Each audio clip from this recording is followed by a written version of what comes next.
What's going on, everybody? Welcome back to another episode of the Entrepreneurship Sucks podcast with Kevin and Josh. Our guest today is a 2cc 10x award winner, as you can see in his background. He's the founder of Charlie AI. His brother plays for the Dallas Cowboys, and he's involved with his family foundation, helping provide support and supplies for single-parent families. Everyone, welcome to the show, Mr. Iggy Odigizua. Iggy, how you feeling today, man? Feeling good. Feeling good. Been Good. a long week, but overall, very happy where things are at. No complaints. Yeah, Excited to dig into that. there's something in the universe right now. This has been the longest Monday of my life. I I know, right? By the way, it's Friday for everyone who wasn't aware. So Monday that's expanded the entire week. Yeah, dude. For everybody who doesn't know, we work with Iggy pretty closely. Um, Charlie AI is an awesome partner with us. So we have a pretty decent relationship. Some podcast guests we bring on, it's our first time meeting them. So if we get a little unhinged, you'll know why. Um, Iggy, we like to start every episode off the same way, man. You've probably seen a couple episodes at least. What does entrepreneurship sucks mean to you? I mean, for me, it just means it's challenging, right? Entrepreneurship. People think that it's they come in. The best meme I can think of was a meme that I saw when I was moving out of my mom's place and going to college. It's like, wow, I'm becoming an adult, and then they're super excited, and then reality hits: bills, expenses, responsibilities, and they're like completely beat up at the end of the meme. I think people start entrepreneurship and they're like, wow, I'm going to be an entrepreneur. I'm going to become my own boss. Yep.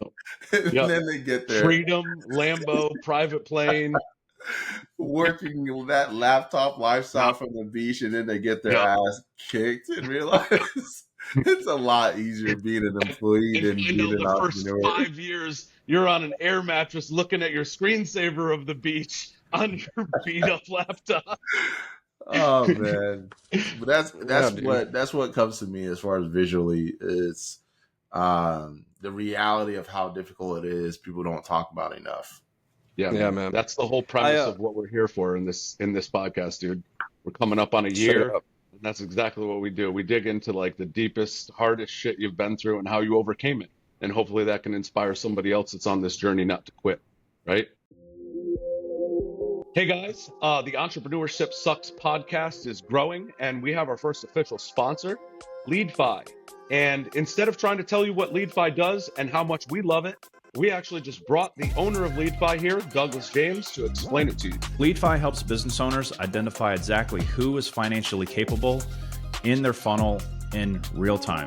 We deliver crucial credit and financial information to include their exact credit score, exactly how much money they can spend on their credit cards, their annual income, as well as their debt to income ratio. We also have underwriting algorithms where we will underwrite exactly how much more money we can help raise for them in business funding. And we deliver all this data to you in real time into your CRM using just name, email, and phone number. This data allows you to also target higher end, high quality leads on Meta and Google, allowing your sales team to focus on high value prospects instead of wasting time on people that are not financially capable. So if you have a high ticket offer, if you are on a sales team, if you're a closer, if you're a setter, get this in front of whoever the decision maker is if you like making money, because you will be able to have a stacked calendar and only be getting on sales calls with people that can afford your offer. No more tire kickers, no more people being able to lie to you on sales calls and tell you they can't afford it, smoke screen objections, none of that. Scale your offer with LeadFi today. Yeah. Or deter anyone who thinks it's Or easy. deter, yeah, dude, definitely. Warning signs. Exactly. The road ahead is treacherous. Yeah. I also forgot to mention you host your own podcast called Founders Fire. Yeah. And so, I've seen some of your content about that, and oddly enough, we talk a lot about some of the similar things, that you discuss on your podcast. So you just recently came out with the podcast, didn't you? Yeah, we just recently launched Founders Fire, and the purpose of that just talk about like the ugly stories that people don't really share publicly. There's just Yeah. too much. There's not enough platforms like this where people are being honest about Mm-hmm. how hard it is to run a business. Yeah, dude. All your gurus on the internet are just like, hey, Yeah. I'm having impact. Look at all the money I'm making. Life Yeah. is good.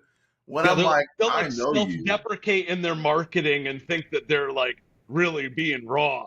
Like, Yeah. come on, dude. Yeah. I'm like, I know some of those guys personally, and I'm like, your life sucks.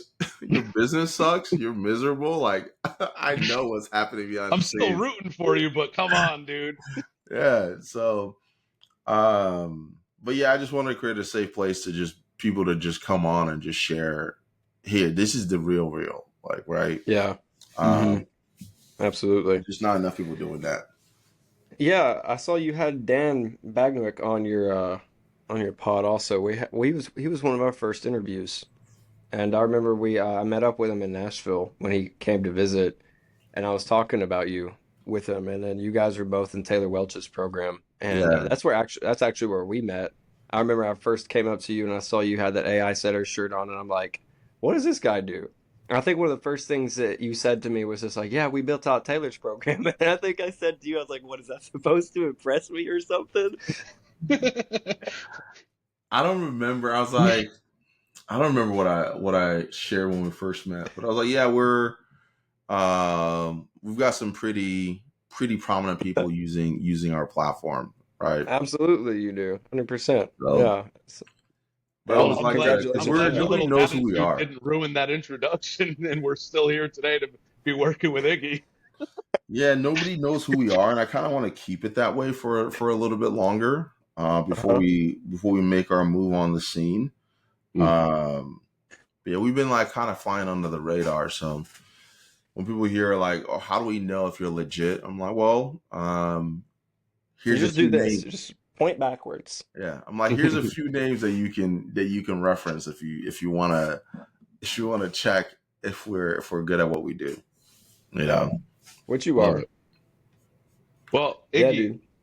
take us back to the beginning, man. Like, you know, when did you like first like catch the entrepreneurial bug? Like, how did it all start? Like, take us from the beginning so we can see, and so everybody watching and listening can really know and understand what it takes to earn one of those awards behind you and even get to a place of founding a new company and being at the level of success that you're at now. Yeah, I mean, I didn't know that I was always going to be an entrepreneur.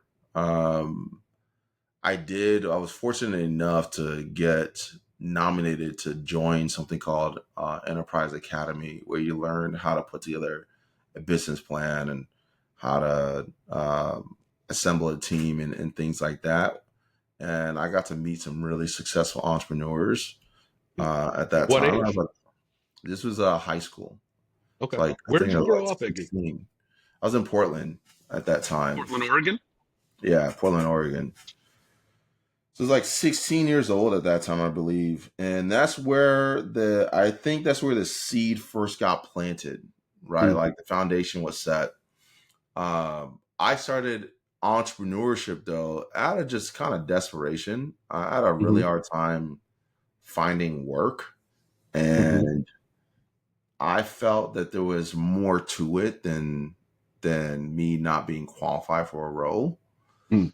and I just didn't want to accept it. I was like, if you don't think that I'm good enough because of whatever underlying prejudice you may have or not have or whatever, whatnot, I'm just gonna do my own thing, right? So that's kind of where I started realizing I need to be working, need to Did be you in deal business. with that a lot in the Portland area? Because I mean, at least from my understanding, Portland's pretty predominantly white, right?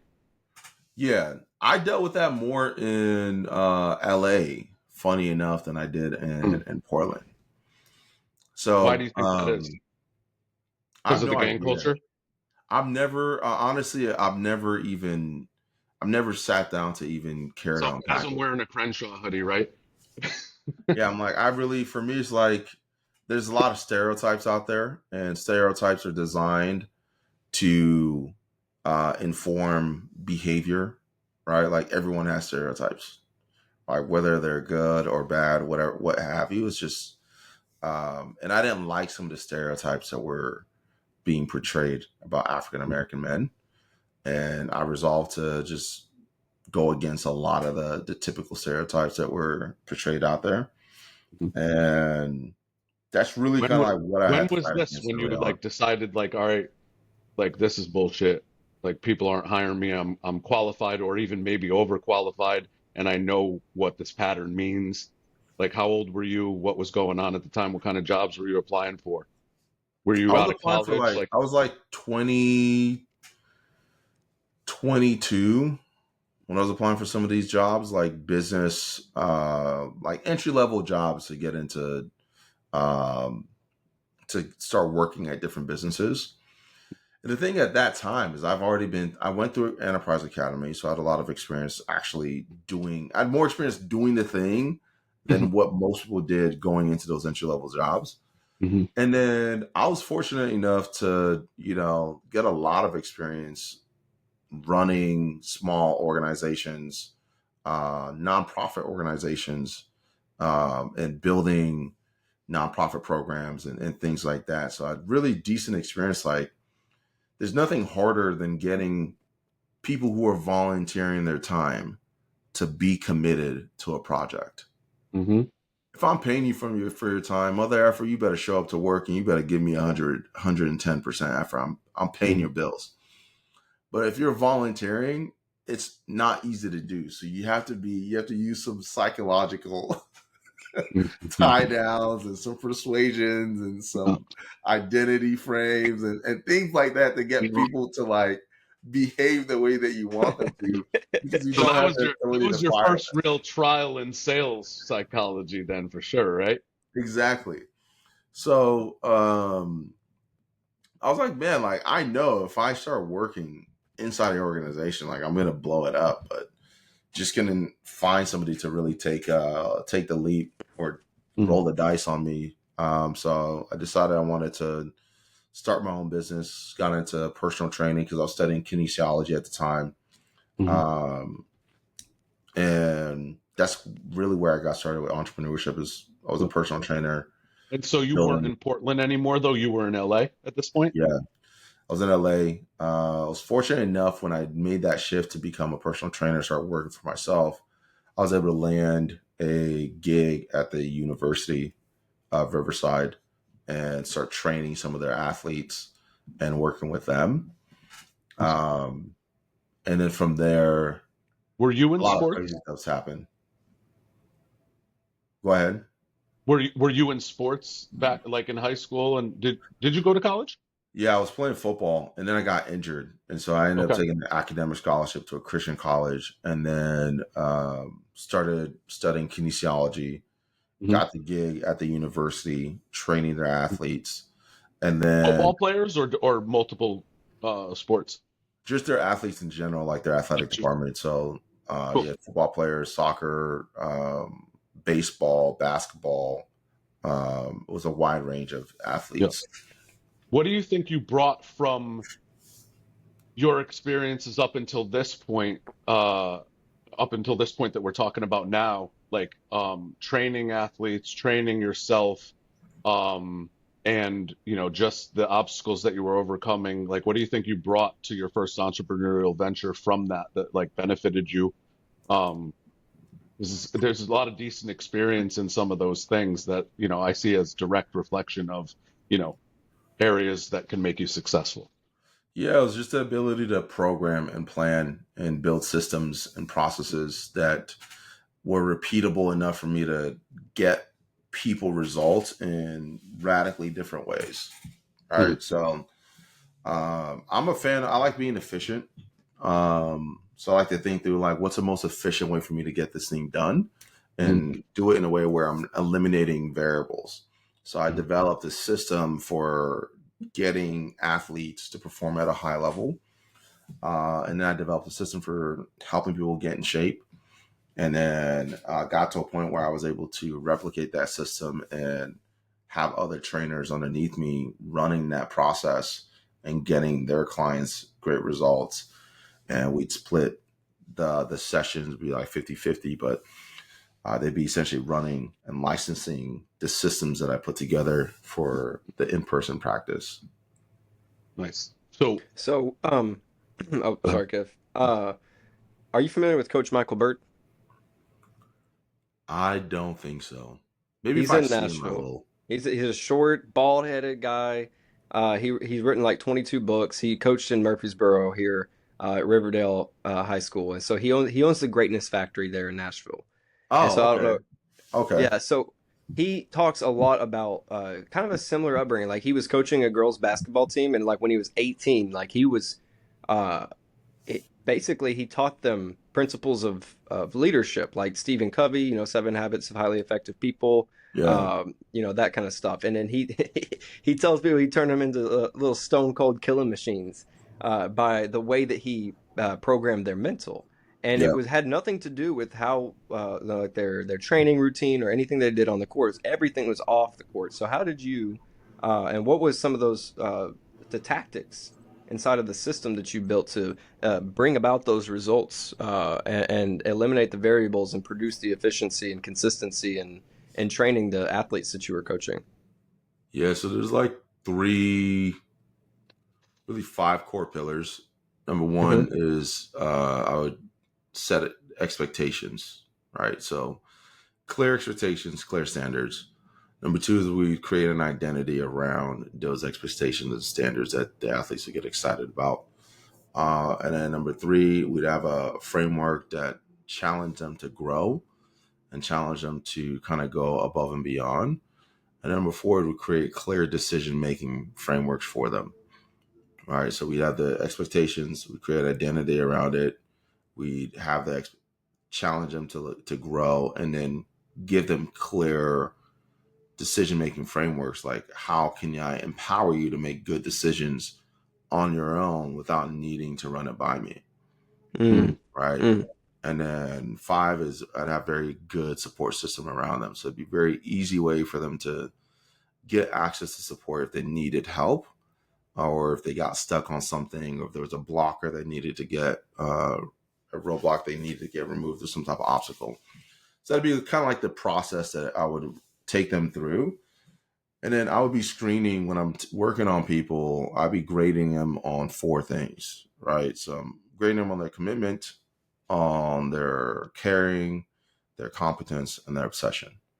Right? If they didn't have those four things, I wouldn't even take them on as a client. Mm. All right. how do you differentiate between commitment and obsession? Somebody can be obsessed about. You could be obsessive about something, but not necessarily committed to doing anything about it. Right. Yep. So like when Hmm. you're obsessed, it's almost like an addiction. Mm-hmm. You just Hmm. kind of you But what are you can't or kind of what are you going to do about it is the commitment. exactly Okay. right. And And then how hard are you going to push yourself to get it? and then the commitment is like a duty. I can be committed and just do the bare minimum. Mm-hmm. Right. So let's just say the bare minimum for me to be a part of a team is I show up to practice at 5 o'clock in the morning. I do my afternoon workouts. I watch film, and then I um and just repeat, right, and show up to the games on Yeah. time. Yeah. I'm committed, right? I'm doing the things, right? I'm honoring the responsibilities that I have, but I may Mm-hmm. not be obsessed.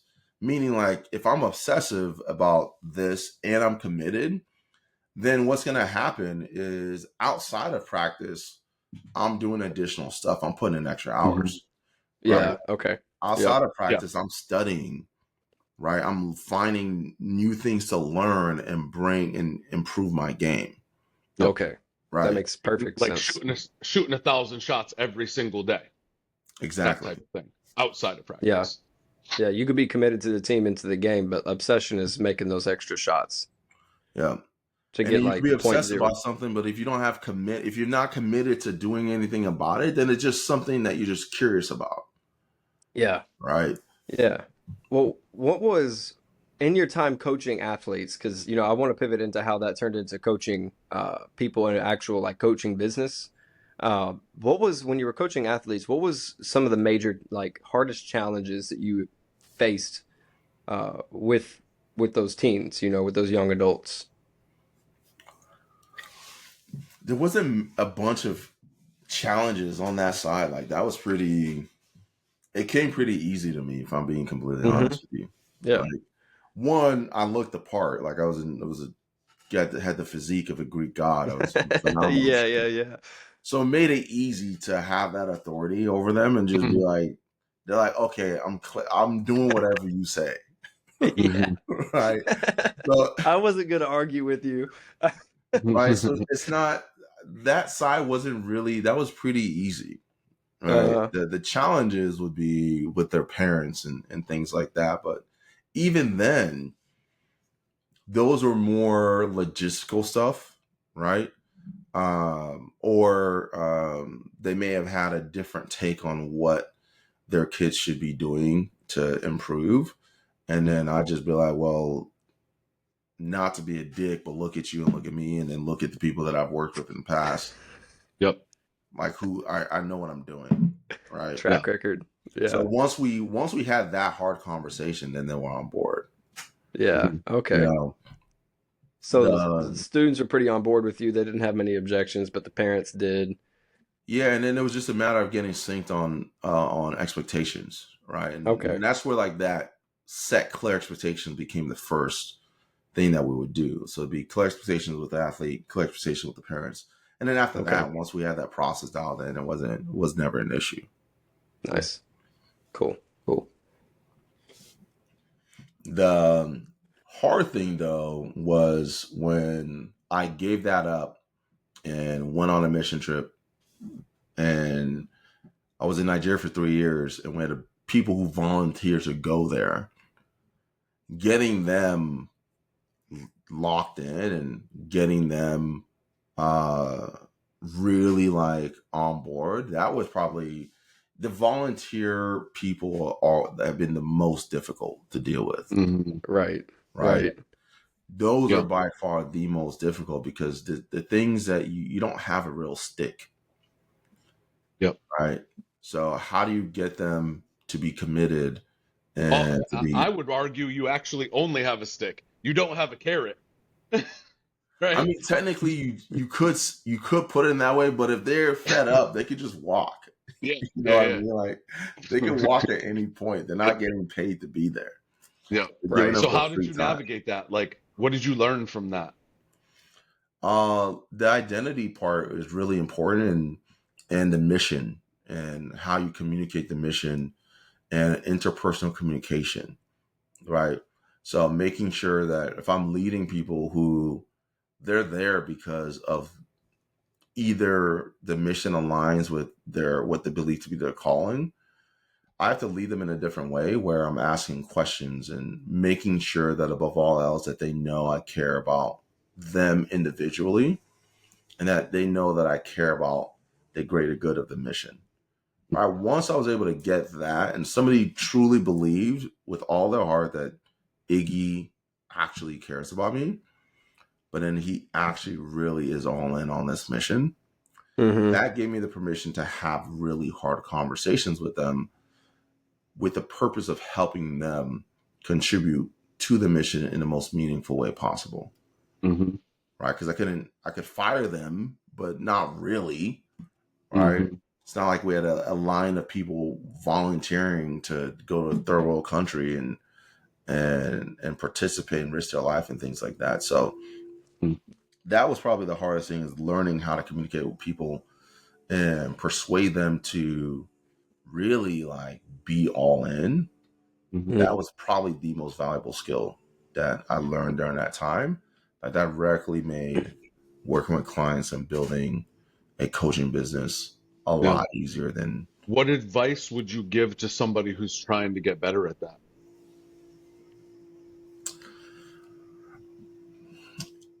I would. I mean, it depends on where they're coming from. For me, the thing that where I learned how to do that is I studied Jesus. Like I would before I really came to faith, I just studied his character as just like I would just look at how I communicate with people, right? Like there was a verse where it's like Jesus looked at this person and cared for them, or just like looked at them and loved them, and I'm like, how do Yes. you do that? Like, how do you Mm. make someone feel loved and cared for just by looking at them? So I would practice that. So I'm like, when I meet someone, how do I meet them in a way and make them really feel like I genuinely care? Like, how do you do that? I would love to be a fly on the wall during these practice sessions. Like just hearing a person like, "What are you doing right now?" "I'm loving you." Yeah, I'm legit. I would be like, how do I introduce myself and meet people in a way where they can feel like I have genuinely good intentions. Right. And I Mhm. do. I have really good intentions when I meet people, but I'm also Yeah. not oblivious to the fact that I could be intimidating as hell and I have like a resting, I have a resting, I'm gonna rip your head off face. Yeah. Right. Yeah, dude, there's been times where actually we've been on meetings together and I'm like, does this dude even like me? You know, like that's it. So I gotta be intentional about like how I show That's up funny. and how I look. 'Cause if I don't, like my natural state is like the equivalent Yeah. of resting. Yeah. People look at me I'm like, gonna, man, I'm is gonna this start dude calling pissed it off or resting something? Iggy face. I'm gonna start calling it resting Iggy face. That's it from now on. Yeah. Yeah, man. And bro, like what you're speaking on is like so relevant right now. And the scripture you're referring to is Matthew 9:36, and it's whenever he saw the crowds, he had compassion on them because they were harassed and helpless like sheep without a shepherd. And the Yeah. other gospels like Mark and Luke go into it, but it's this understanding about truly what is compassion. It's like a deep, genuine emotion, but it leads to action, and it's truly reflective of God's love towards us as a Yeah. father, and it's a call to action Mm.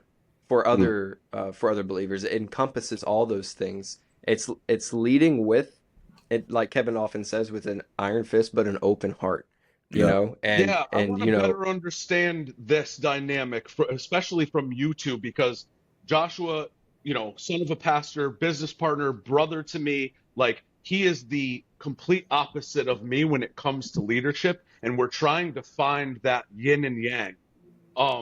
And so you being, I think you have that balance figured out.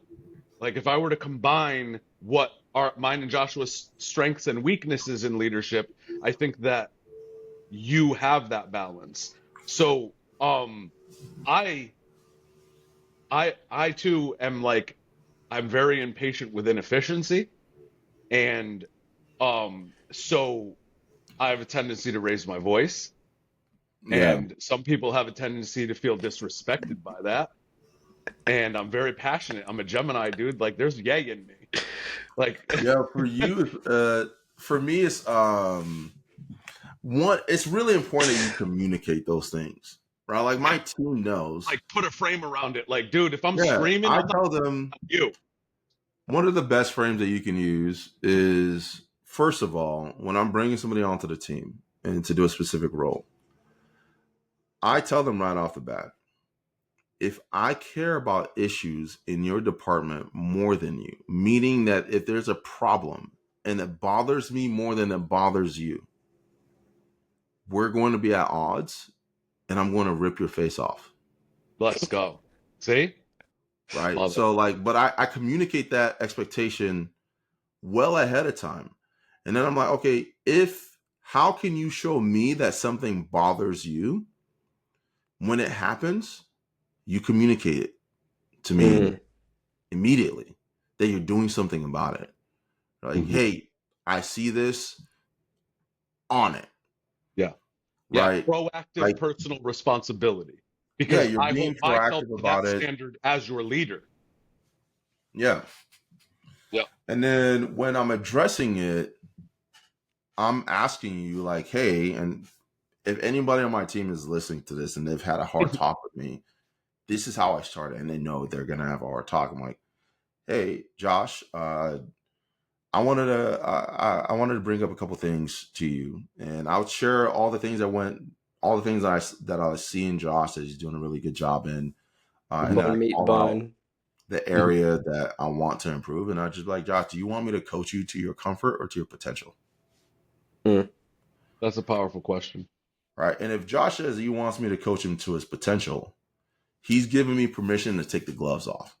I'm like, all Hmm. right, we're gonna have a really hard conversation, and because I want to coach you to your potential and help you reach and get the most out of who you are and really become as valuable as possible, I'm gonna have to tell you some hard truths that you're probably not gonna want to hear, but it's gonna be in your best interest to be able to implement. Yeah. All right.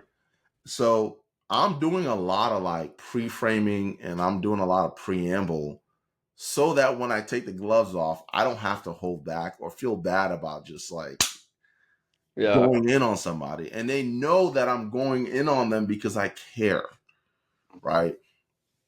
So if you want to have that balance, it's just taking the time to kind of do that pre-work before you go in on a person. Right. Hmm. And Yeah. then once you've had a good enough relationship to where you can just, they already know that you care. Now you have permission to kind of skip all that pre work Hmm. and go straight into it. But it Yeah. takes a while to kind of build to that point. So anytime Hmm. somebody's new to my team, I'm always conscious of like, what are they doing really well? And making sure that I'm letting them know before I go and address some of the challenges. Hey, these are my expectations, right? I'll let you know right now, like I'm going to skip that pre-work. If I see something and you don't seem to care and it bothers me more than it bothers you, you're getting kicked in the nuts immediately. Yeah. Right. And I'm going to go out of my way and thoroughly enjoy making you miserable until you decide you don't want to be here anymore. Hmm. So, what are some things that you in like have you ever done this wrong? Like, what are some things that you would intentionally try to avoid? Like, for instance, Kevin mentioned raising his voice.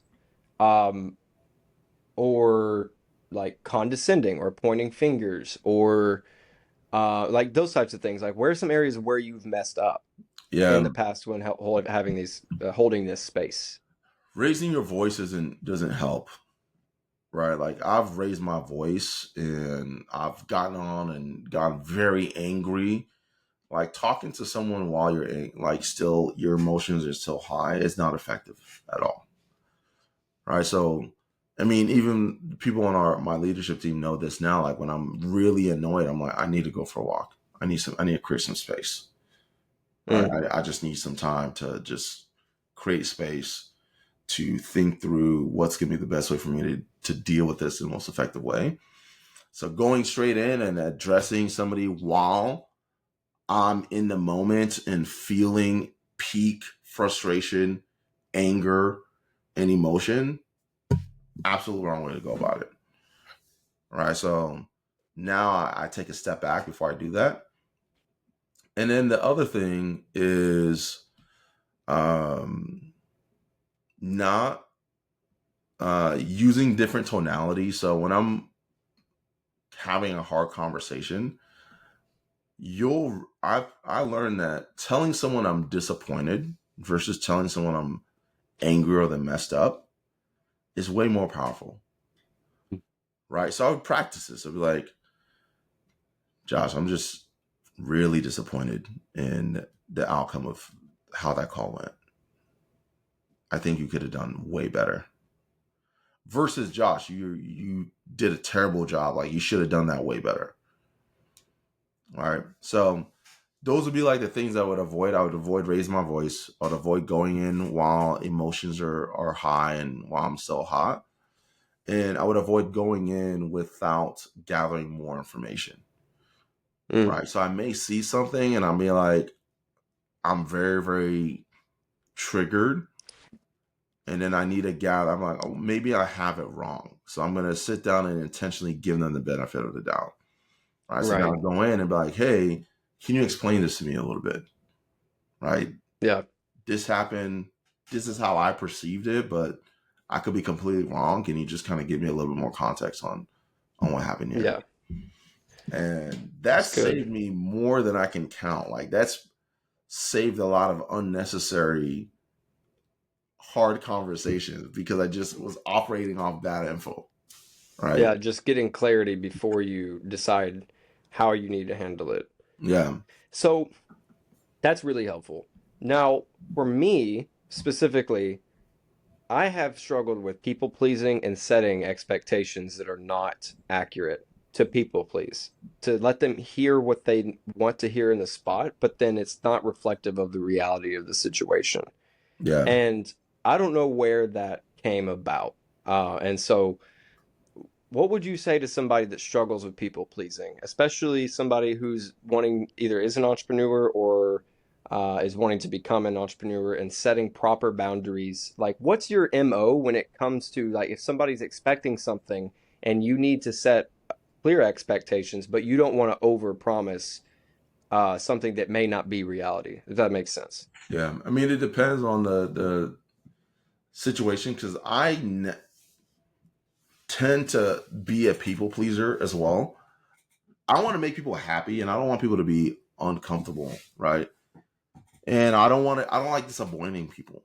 Right? I don't like letting people down. So for me, setting expectations, if it's with clients, then I'm going to set lower expectations. If it's with people on our team, I'm going to set expectations based on the standard that I need that needs to be done.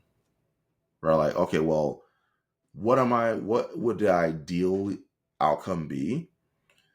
And then I'll have the conversation about, okay, well, this is the ideal outcome. Is this something that's actually realistic? Can I expect this people to operate at this Mm-hmm. level? And am I able to operate at this level? Or do I need to give some grace and kind of bring it down a little bit?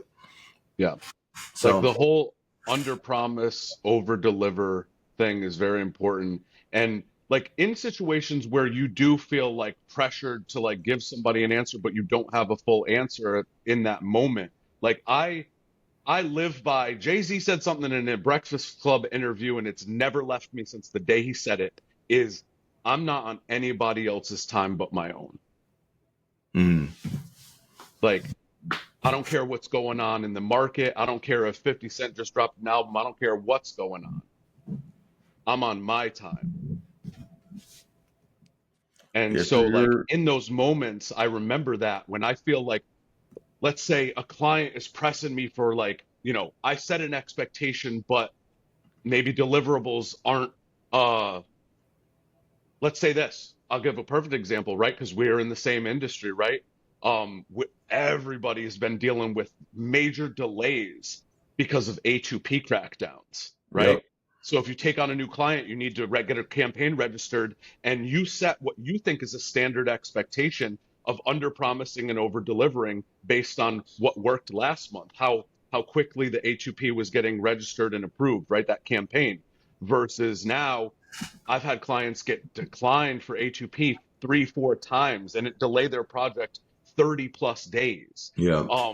And if they're upset and they're like, I need an answer now, but you don't have an answer, how do you handle that?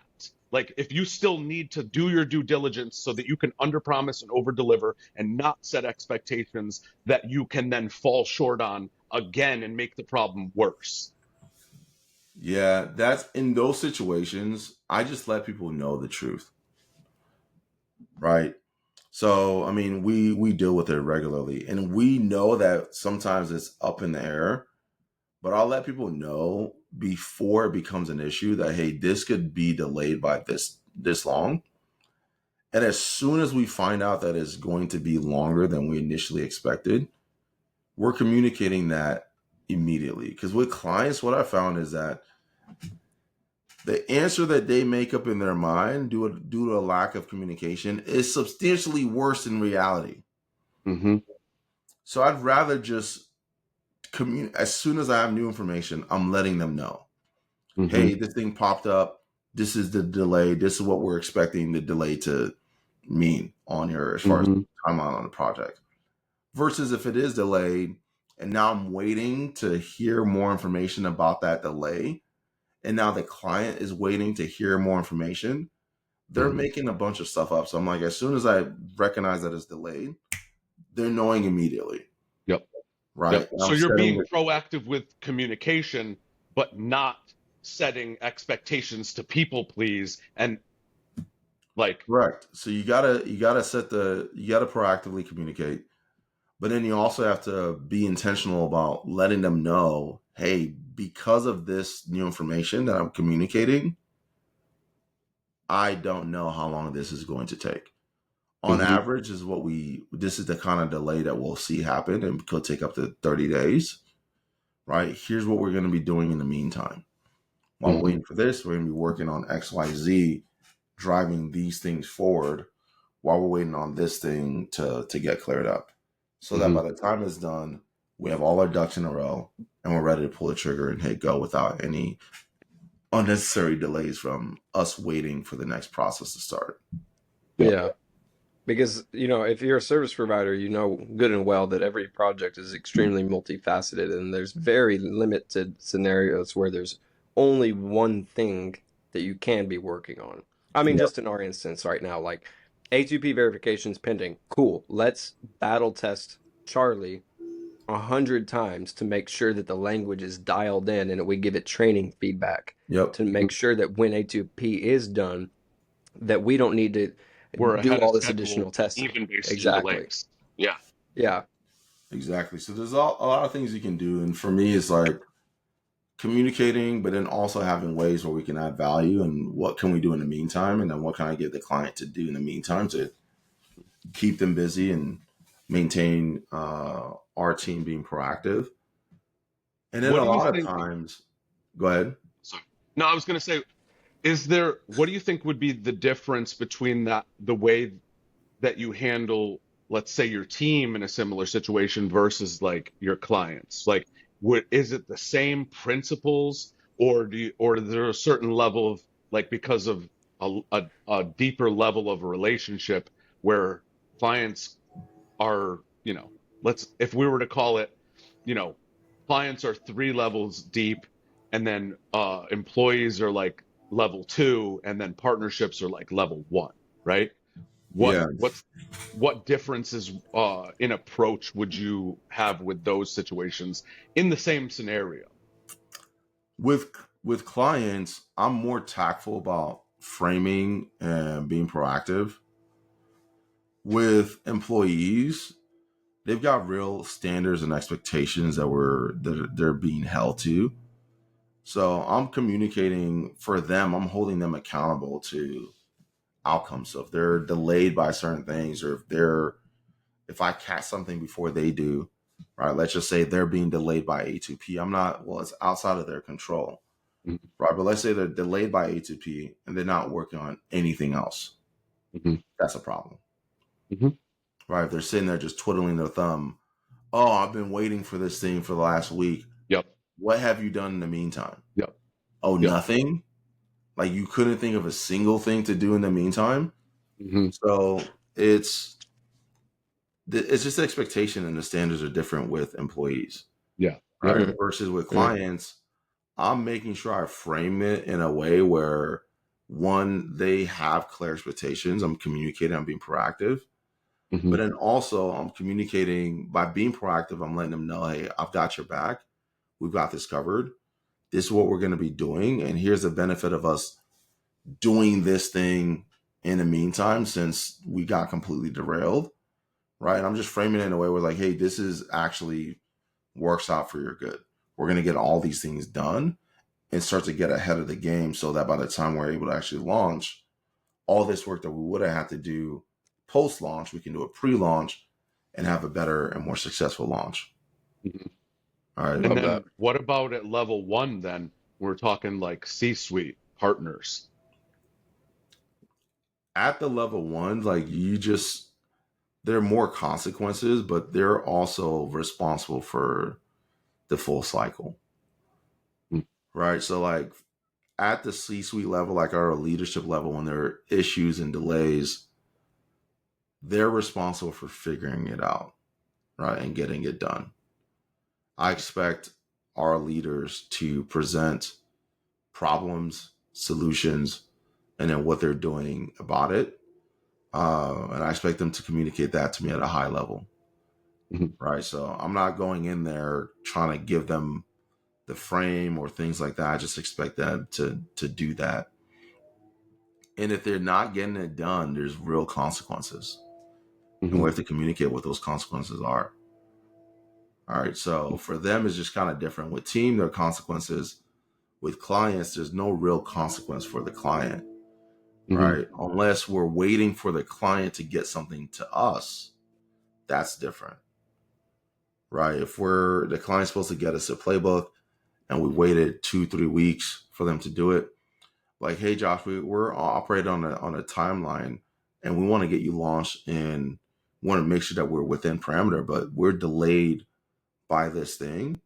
And if we don't get it within the next 48 hours, like, we're not going to be able to meet our deadline because we still haven't gotten XYZ from you. What can we do to unblock that for you? Right. So it's very different. Like with clients, like I have no problem calling people out if we're being held up by them. Right. And it's be the same with the team. It's just how you do it. It'd be a little tactfully, it'd be slightly different. Yeah. I mean, I'm definitely, I'm raising my voice with my team before I'm raising my voice with my client. It's just, I'm of the school of like, my mother-in-law always gives me a hard time. She's like, "You always picking on me. Why are you always picking on me?" I'm like, "I wouldn't pick on you if I didn't love you." Yeah. You know what I mean? But you also got to understand how people work, right? So for me, like I don't remember what scripture it is, but there's like 3 different types of seeds, right? I wrote like an article about it for our leadership team, but essentially you got to identify what kind of seed somebody is, right? So cumin is very, very soft. Like you apply a little pressure and it just turns to powder, right? And so you have cumin, and then you have grain, and then you have like wheat, and then there's like one more, right? But each one requires different tools and different level of pressure. So cumin, very soft. I can pinch it, turns to powder. The other type of seed is a little harder. I need like a hammer, and I just need to hit it with the hammer a few times, and it's gonna crumble. And then the other one is the hardest. I need to take out a freaking plow and just take this heavy machinery and run it over this thing a few times to get it to soften up. Right. And people are the same way. Right. So I had a developer that made a mistake that cost us a shit ton of money last year, like a lot of money. And I mentioned it to him, like I mentioned the bug and to him, and he spent the whole weekend, like he didn't go to sleep. Like he was just like distraught, spent the whole weekend working on it, got it resolved by Monday. But that's somebody who, and I know him, I know he's like human, right? I don't need to drop the hammer on him. I just mentioned to him in passing because I know how sensitive he is. Didn't need to raise my voice. I just need to tell him like, man, this bug, this thing that you worked on caused this bug. This was a consequence. Enough said. All right. And we have some other people on our team that they're just a little bit more dense, right? They require a little bit more, like, you got to be more blunt. They're not as sensitive. So unless you just tell them straight up, like, dude, you effed up, they're not connecting the dots. Right. So with like that developer where I'm just mentioning it in passing, I just sent him one text and he did this entire action without me having to do that. I need to tell somebody else on my team, like, dude, you completely effed that up. Right. And then they get it. Right. And then the people that require a ton of work to where I'm like having to pull out all this stuff to get them to get it, those guys are fired. I'm getting their ass off the team. Just too much effort to try and get the point across. They're too prideful, too stubborn, refuse to see it a different way. And so when I identify somebody as like grain and it's a lot harder to get correct them. I'm getting them off the team as fast as possible. Right, but I'm okay with even if they're consistent and they're a good worker in other areas, like Because I mean that's going to violate that 4 quadrant, right? Commitment, caring, competence, and obsession. Mm-hmm. Right? You can't say you care and you don't accept correction. Yep. Right? Yep. I don't care how competent you are. Like if I can't correct you and you don't care, like you're going to be Yeah. off the team. Yeah. You know? Now things aren't in alignment. Like what you said over here contradicts what you said over here, or what you did over here contradicts what you did over here, or vice versa. Yep. So, and everyone on the team knows that if I don't believe they're committed, they're going to be off the team very soon. And if I care about their department more than they do, they're not going to be on the team for very long. Mm-hmm. Only thing I'm willing to work with people on is their competence. Mm. Right? If they're committed, they care, and they're obsessive, I can Yep. build their competence. Yeah. Right? I'm willing to put the resources together to get their competence level up. But Yeah. if they don't have those other three, I'm not wasting my time trying to get somebody who's uncommitted competent. It's a waste of time. Yeah. Yeah, there's definitely grace for, like, I don't expect you to know what you don't know, but I expect you to, when you do know, do better. Yeah. For sure. Yeah, absolutely. Man, I didn't expect to go into that, but that was some really, really great leadership lessons. That's gonna be some viral clippage right there, dude. Um, I I'm still curious about your story though, Iggy. I want to figure you out a little bit more, man. We kind of went through your story on coaching athletes, and we kind of left off at the Nicaragua, right? Nigeria. Nigeria mission trip. So I'm really curious about how you started your first coaching business, the one that earned you the award behind you, and how that pivoted into, working with tailors, launching Charlie. Like, can you bring us up to speed on that time frame?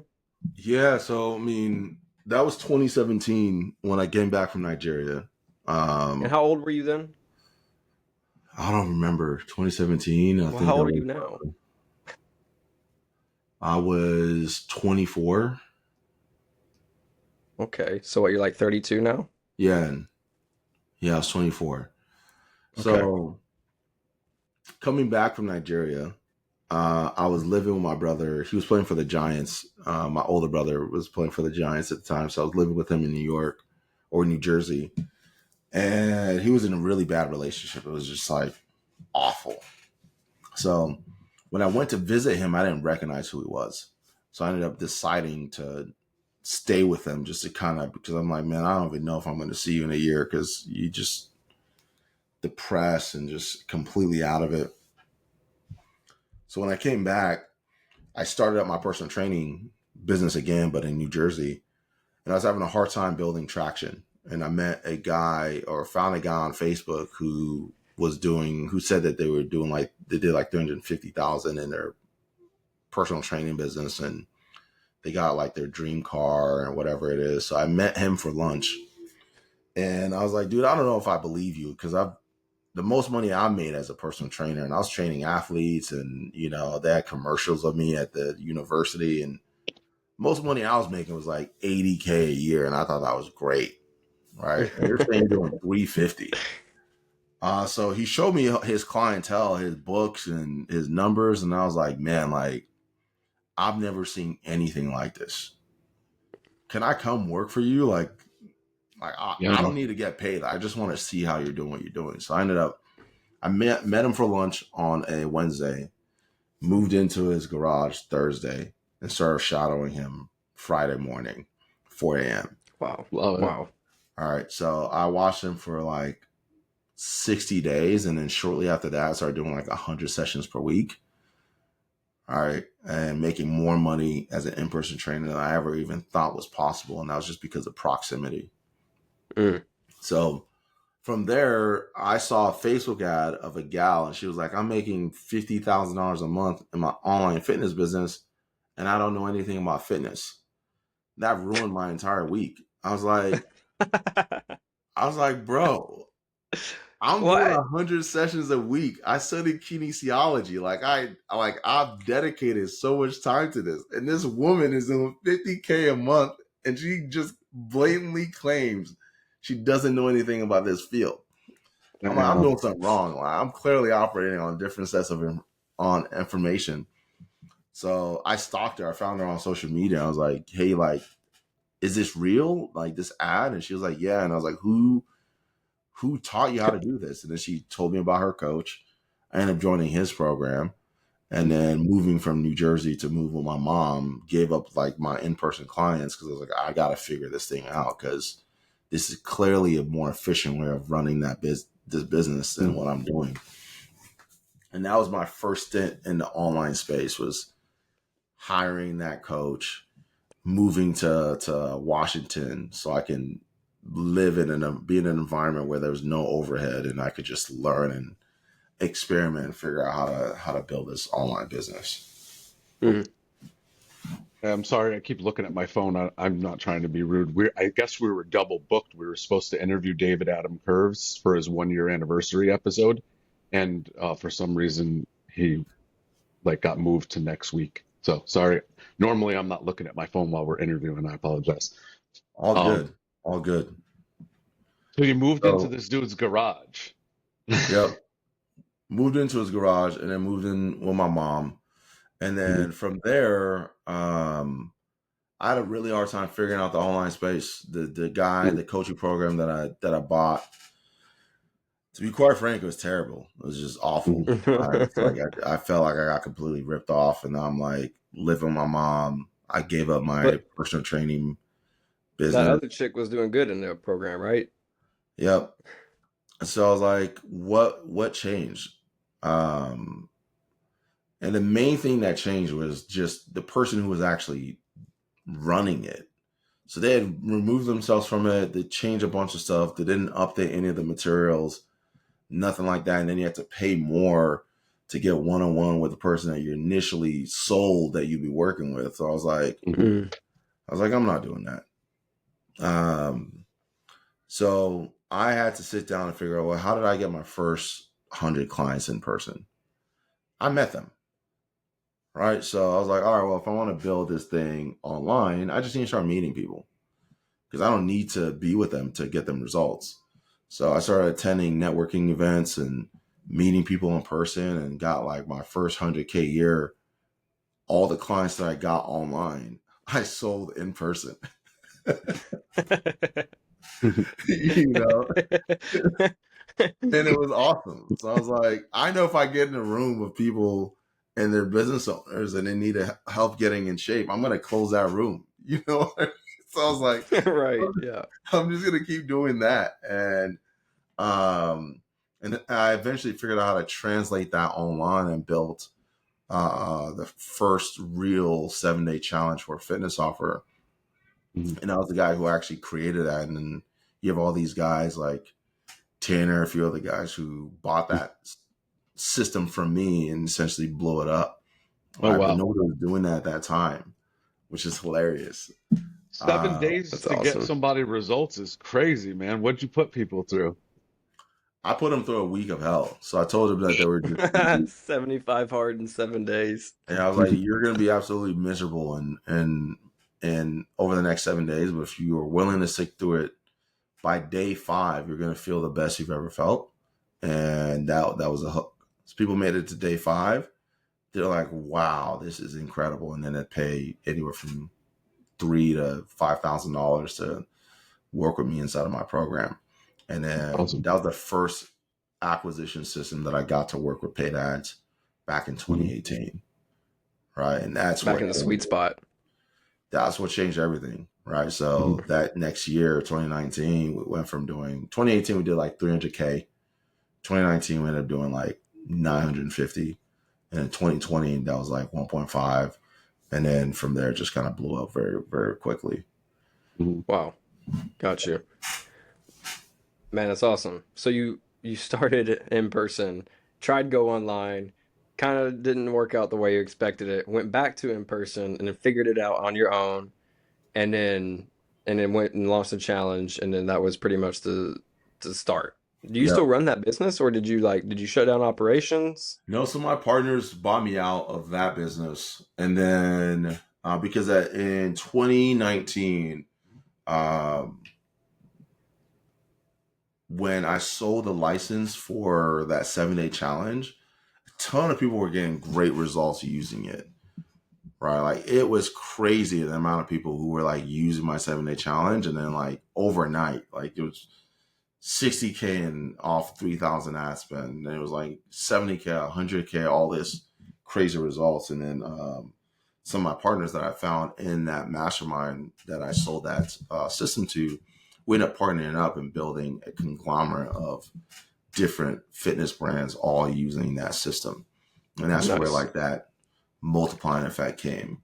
And my responsibility there was just building the system. I built the fulfillment system. I built the acquisition system. And then I wasn't doing much of the day to day anymore.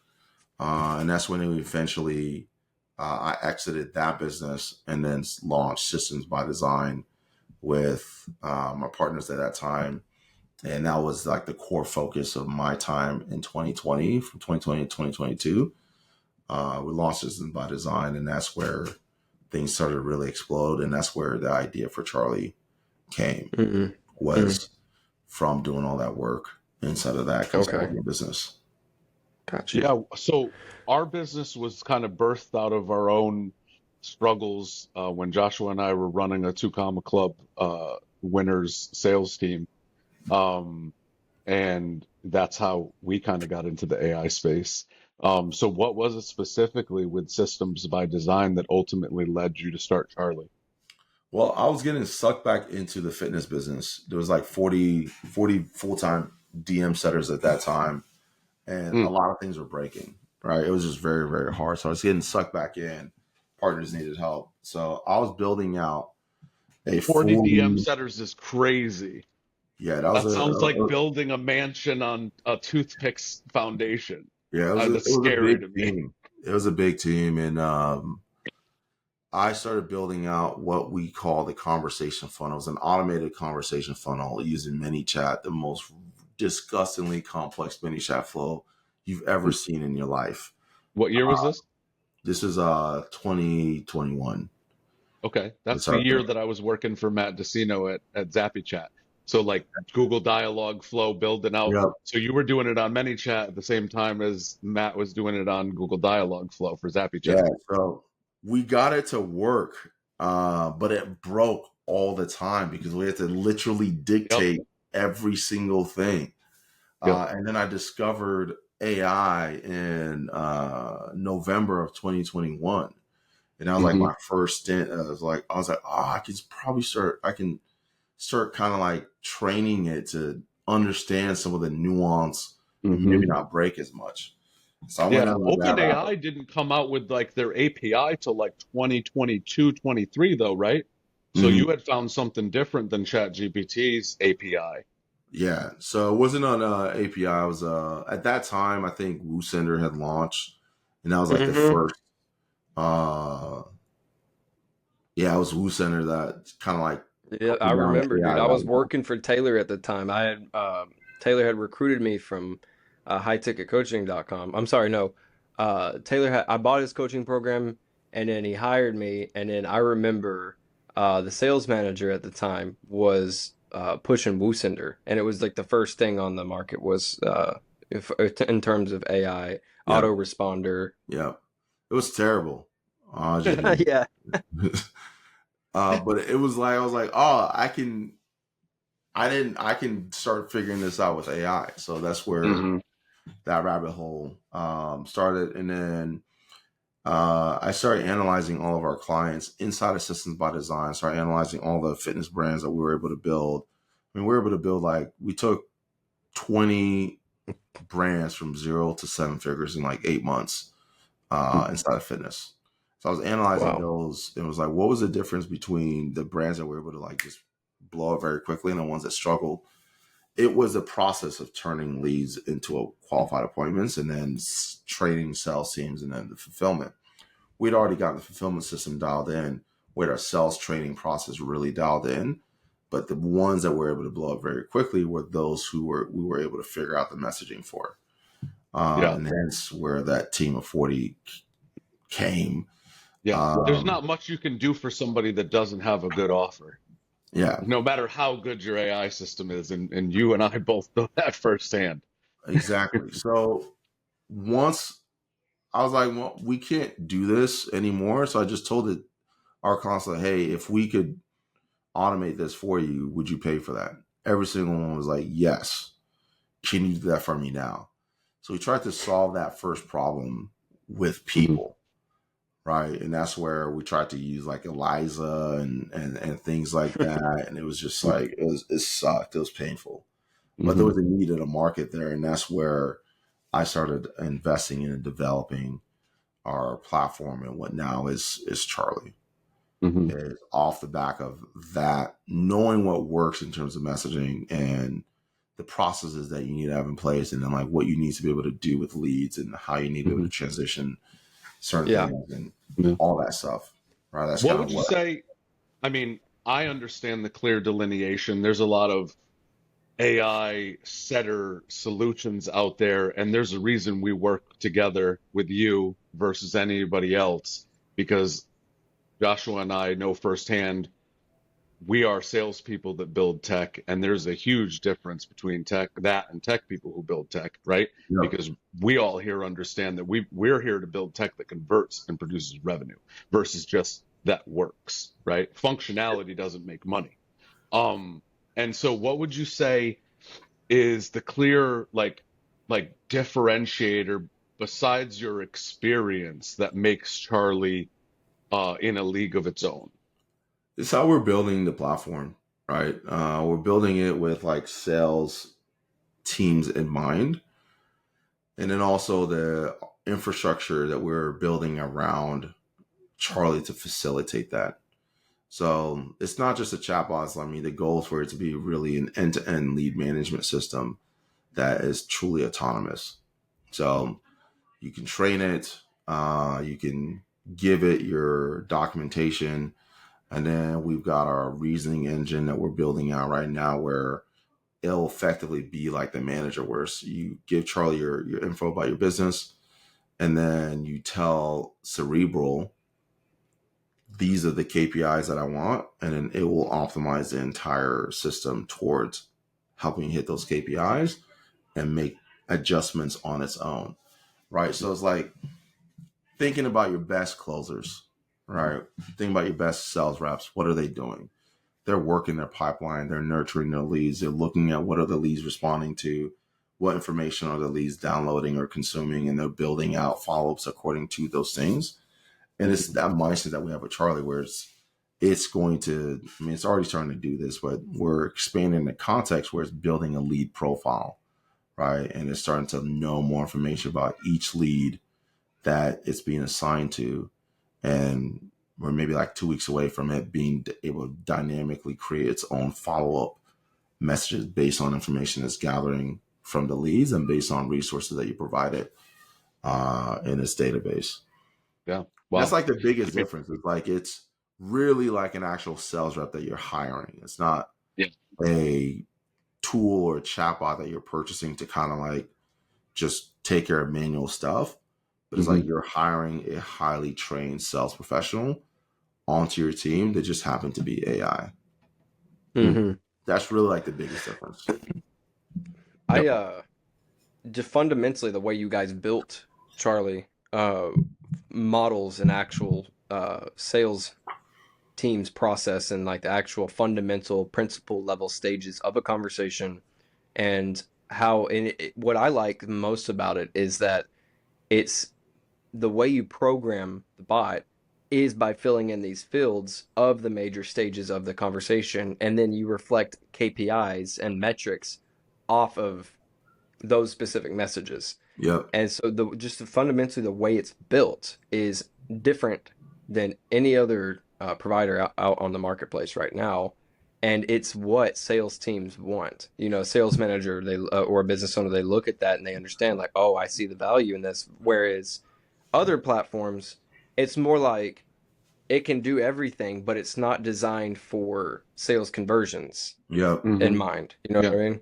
So Yeah, if like you're we're like, good at sales conversions, then you can build something that works really well. It's functional, but if you don't know and understand your sales process and it's not already really dialed in, then you're selling yourself short compared to what you can do with Charlie. Yeah, and then the thing about it as well is like as you start scaling and growing your team and growing your business, the data that you have that we're providing inside of Charlie becomes so much more important than when you're starting out, right? Because as you start ramping things up, you don't know at which point things break. At which point does something stop working? At which point do you need to start making iterations and making adjustments and things like that?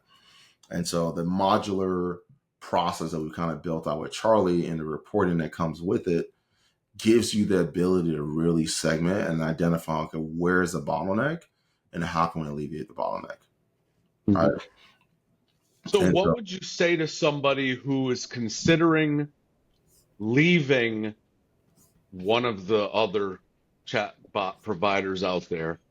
And let's say they come to you with like a list of features. They're like, I did research on Charlie and XYZ company, and these guys have this list of like 30 features that I don't get in Charlie. Why would I use Charlie over them when they have all these fancy shiny features? it'd be what do they care about features or do they care about making money? So they can get a bunch of fancy feature sets, but if it doesn't make them money, then what does it matter?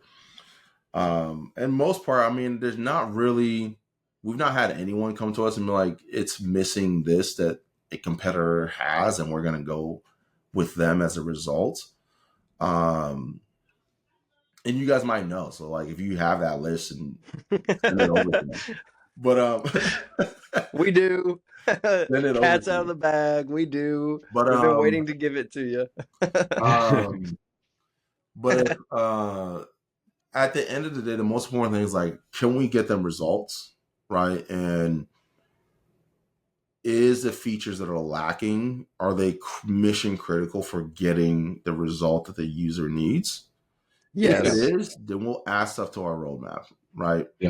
If it's not, right, and if it is and we don't have it, then we're like, do we have the ability to adjust how we're utilizing the platform right now and rethink how we're utilizing Charlie to fill in that gap? And 9 out of 10 times, like the way that we have it set up, we've not been able to do that. Like there's not been a situation where we've not been able to do that.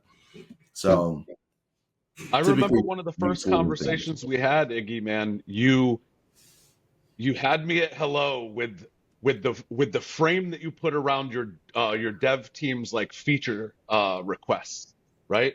Because you said to me, you're like, everybody can request all these different features like bells and whistles, whatever, and I'm obviously paraphrasing, but if it doesn't move the needle forward, if it doesn't have an impact on my users producing more revenue, then it's not a priority. Yep. And that's the filter that you put every feature request through. And I see other CEOs in our space, bragging about like V2s coming and all these new things you're going to be able to do. And it's just like, but how does that reflect on revenue? Like, what are the actual? You could post all your features, and that's exciting, and some people get hyped up about it. But wealthy people buy results. Broke Yeah. people buy stuff. 100%. And the people that we want to service care about results more than anything else, right? So they care about the quality of conversations that Charlie can have. They care about his ability to handle objections, like really handle objections. And they care about their ability to see data that attributes revenue to their sales pipeline and to their marketing and things like that. And then everything else is like a nice to have, right? And in some cases it's critical, right? So we've had there's a few features that we've had before anyone else on the market even really had it, right? So like actions and conditions and branches and all these different things that we've had that are for us is like baseline, right? And then what we're building with Q2 and what we have coming down the pipe is just going to be our goal is I want to replace SDRs. That's really kind of like where I want us to be. Let the good ones level up and become closers because they have more opportunities, and let the ones that aren't good go find something else to do because they're wasting business owners' valuable time because we rely too heavily on those that aren't good at being an Yep. SDR. So That that's that was our the that was why we started this entire company. So I feel you. yeah. Um, So for us, is like if people are going to go with Charlie because they've got a team that's dependent. Their revenue is dependent on a book a call funnel on SDRs, and they want to be able to get rid of like 80% of their SDRs that are low performing. Right now, Mhm. out of the box, Charlie's able to replace your low performing reps, mhm. right? And we're seeing that across the board now, where entire teams are turning their SDRs into lead getters or AEs.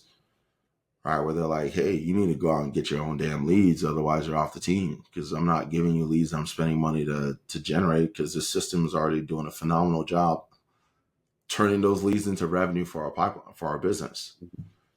Yeah. Right. I think just fundamentally in and of itself, and this is a pattern with you, is just like with the parents of and the students. It's like, look at me, I have the physique of a Greek god. This is why you listen to me. This is why I'm an authority. You have the results to back the system. Like you've done it manually, and that's the foundation and fundamental principles that you built Charlie on, versus somebody who has a 2, 10x award from selling their sets. Yep. Like there's a lot of thing is like Charlie's not even where I want. It's not anywhere close to where I want it to be. It's not even close.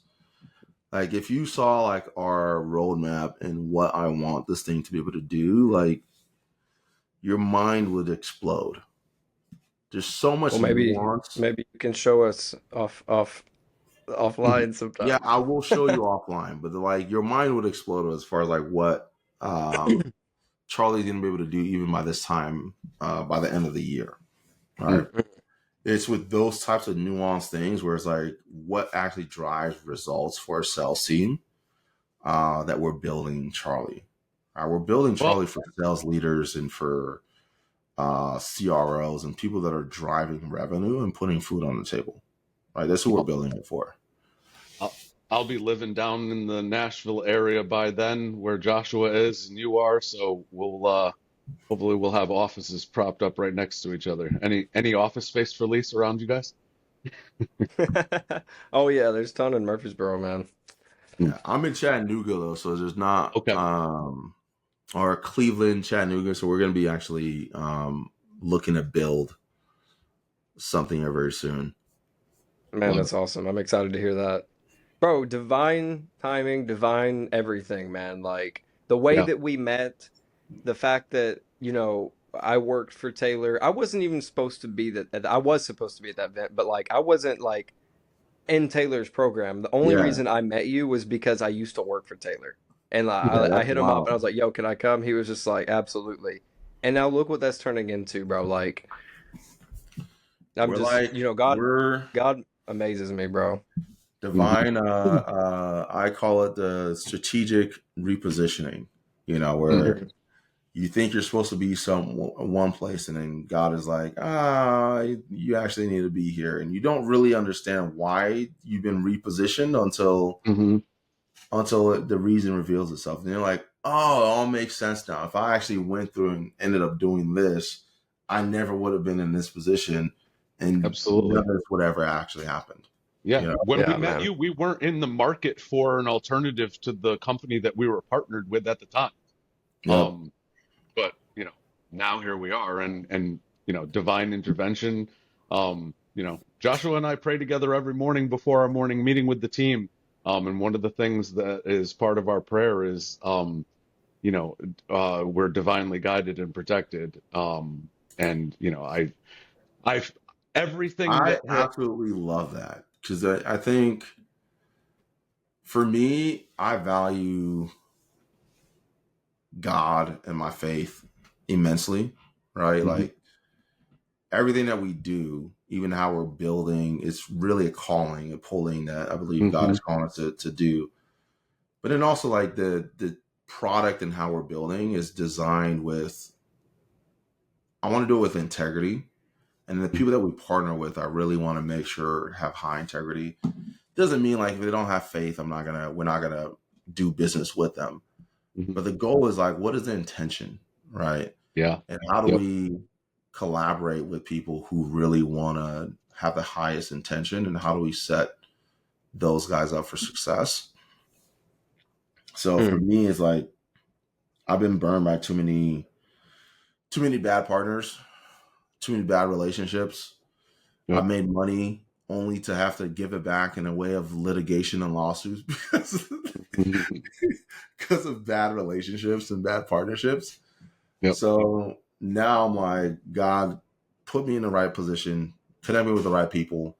And those are me the people that I prioritize doing business with, is the relationships that are truly divinely orchestrated, and it's been, man. like the entire story of Charlie has been that, and the people that we're working with, people that we get to meet. I'm just like, I look back and I'm like, man, none of this could have happened on my own. Yeah. I'm like, man, it is totally God. That's awesome, man. Isn't it though? Yeah. Dang, dude, this has been a fire episode. Fire Founders Entrepreneurship Sucks podcast. It's funny, we're all so busy that, like, for anybody watching or listening, like, we've been doing business with Iggy for like 6 months now, and this is the most amount of time we've ever been able to spend with him. So I'm here for more for me, Joshua, and Iggy than I am for you guys. Like, if this episode went on like little rabbit holes and stuff, like, this is for us, man. Thanks for watching, but yeah, it's been wild. We've had our head down, chugging along. I need to get you guys through like some of the offline before we close out. I want to give you guys a little peek around the corner of what's No, absolutely want to do that. We'll hang done back and what's coming. Like what's coming, it's disgusting. Let's do it. Okay. For the listeners, we got a hard stop in 30 minutes, so let's wrap it up for everybody else so we can make time for that.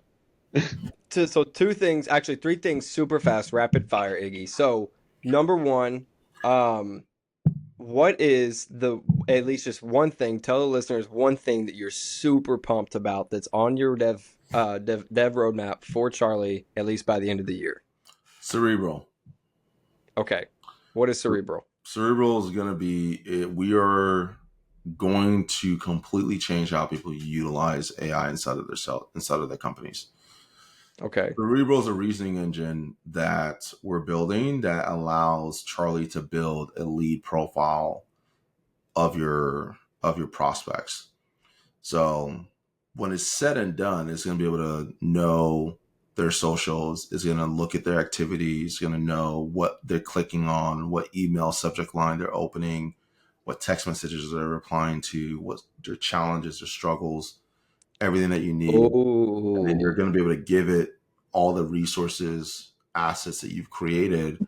And then Charlie's going to be personally and bespoke, like for every lead, curating resources that are most relevant to them, to reactivate the leads in your pipeline. So that's been like, right now we're in the middle of building the full infrastructure for that reasoning engine.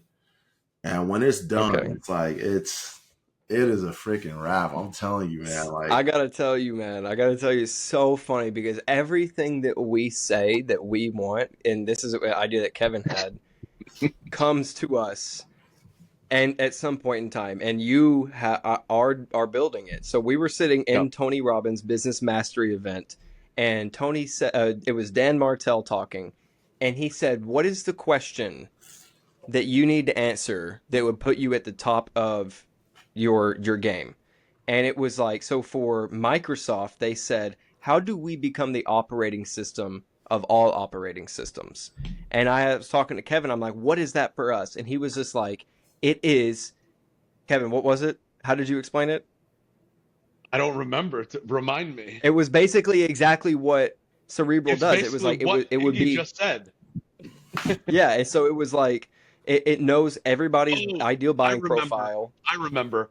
What I said was the ultimate goal, the North Star for us, is to either develop or find a platform that we can use for our clients that can basically leverage all the data that like Meta collects to target ads and use that to its fullest potential throughout the entire sales process, so that Yep. even when you hop on Zoom with your AI closer, it knows that 99% out of 100, based on 60 billion data points it's collected over the internet and over your journey through multiple social platforms, that you are 99% likely to close based on the appearance of the closer, the cadence of the sales structure, the pitch. Like Yep. everything is fully custom to you, so that the probability of you closing is as high probability as possible. Yep. So how do we make it a And mathematical problem that is easy to solve? You know, Mhm. and that's insane, dude. first So part of like the that is fact going to that be you're getting building it. Cerebral done, and yeah, yeah, you'll see it on the roadmap when I show you guys. What was the other Cool, cool. rapid? Oh yeah, yeah. So okay, so that's one thing. Then the other thing was basically it's your last day on Earth. You're on your deathbed. Not to be morbid or dark, but and you want to leave the world with one parting quote, principle, a mindset, something to let your legacy live on. What would that be? Yeah, I always like to say, like, everybody of impact in history, when you Google them, like their quote, they have that may have many quotes, but it's that one quote that pops up that outlasts even their achievements. It'd be hard now, easy later. The pain passes, but the beauty of what's created through hard work will last forever. So that is really like the frame that I use to tackle all the difficult things that we're doing. It's hard now, it's painful now, but if we're willing to endure, it will be easy later. And the beauty that comes from what we create in that pain will last far longer than the pain that we had to endure to create it. Beautiful. So Love that. Love that. And finally, where can people find you? they can find me on social media. Type in Iggy Odigizua. If you just type in IGGYODI on any social, I'll be the first to pop up. I promise. I'll be the first to pop up on Instagram, Facebook, LinkedIn, IGGYODI. Just the first person in that search when you do that. Awesome. And then charlieai.io is the website. If you guys want to go check it out, they got tons and tons of resources on there, lots of educational material. Go check that out as well. Iggy, it's been a pleasure interviewing you, man. Thank you so much for your time Yeah, today. and we'll put the link to all that stuff in the podcast description and on YouTube, so you'll be able to find it down below. Yeah, man. Thanks for having me, guys. It was fun. Absolutely. All right. Later, Well, guys. thanks for watching, guys. Thanks for listening. Till next time.